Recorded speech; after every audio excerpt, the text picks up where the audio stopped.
എഴുപതുകളിൽ തെന്നിന്ത്യൻ സിനിമാ ലോകത്ത് തരംഗമായി മാറി ചുരുങ്ങിയ കാലം കൊണ്ട് മലയാള സിനിമാ പ്രേമികളുടെ ഹൃദയങ്ങളിൽ ചപ്രതിഷ്ഠ നേടിയ നടിയായിരുന്നു വിജയശ്രീ. അസാധാരണമായ അഴകും തനിമയാർന്ന അഭിനയ ശൈലിയും കൊണ്ട് പ്രേക്ഷകരെ വിസ്മയിപ്പിച്ച അവർ അന്നത്തെ മുൻനിര നായികമാർക്കിടയിലേക്ക് വളരെ വേഗത്തിലാണ് വളർന്നു വന്നത്. ഞാൻ കണ്ടതിൽ വെച്ച് ഏറ്റവും സുന്ദരിയായ സ്ത്രീയായിരുന്നു വിജയശ്രീ എന്ന് സംവിധായകൻ ഭരതൻ പറഞ്ഞിരുന്നു. ഒരു ബാലതാരമായാണ് തമിഴ് ചലച്ചിത്ര രംഗത്തേക്ക് അവർ കടന്നുവരുന്നത്. 1966 പുറത്തിറങ്ങിയ ചിത്തി എന്ന തമിഴ് ചിത്രത്തിലൂടെ സിനിമാ ജീവിതത്തിന് തുടക്കം കുറിച്ച അവർ 1969 തിക്കുറിശ്ശി സുകുമാരൻ നായർ സംവിധാനം ചെയ്ത പൂജാപുഷ്പം എന്ന സിനിമയിലൂടെ മലയാളത്തിലേക്ക് അരങ്ങേറ്റം കുറിച്ചു. തുടർന്ന് ഒതേനന്റെ മകൻ എന്ന വടക്കൻപാട്ട് സിനിമയിൽ കുങ്കി എന്ന കഥാപാത്രത്തെ അവതരിപ്പിച്ച് പ്രേക്ഷക ശ്രദ്ധ പിടിച്ചെടുക്കുകയും ചെയ്തു. മലയാള സിനിമയുടെ നിത്യഹരിത നായകൻ പ്രേം നസീറുമായി ചേർന്നുള്ള വിജയശ്രീയുടെ കോംബോ പ്രേക്ഷകർക്കിടയിൽ വൻ തരംഗമാണ് സൃഷ്ടിച്ചത്.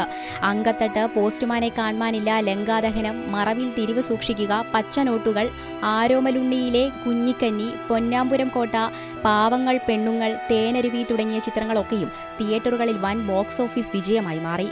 വെറും 5 വർഷം നീണ്ടുനിന്ന തന്റെ അത്യപൂർവ അഭിനയ ജീവിതത്തിനുള്ളിൽ 50ഓളം സിനിമകളിലാണ് അവർ വേഷമിട്ടത്.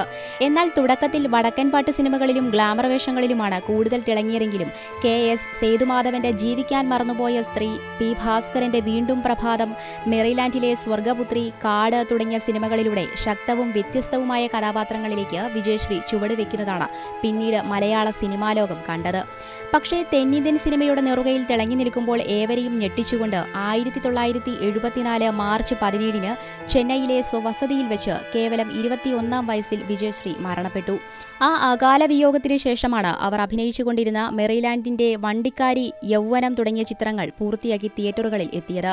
വെള്ളിത്തിരയിൽ പെട്ടെന്ന് വന്ന് മിന്നിമറഞ്ഞ ഒരു അപൂർവ നക്ഷത്രം പോലെ തന്റെ മാസ്മരിക സൗന്ദര്യവും അനശ്വര ചിത്രങ്ങളും കൊണ്ട് ഇന്നും മലയാള സിനിമാ ചരിത്രത്തിൽ വലിയൊരു വിടവും നിഗൂഢമായ ഓർമ്മയും ബാക്കിയാക്കിയാണ് വിജയശ്രീ കടന്നുപോയത്.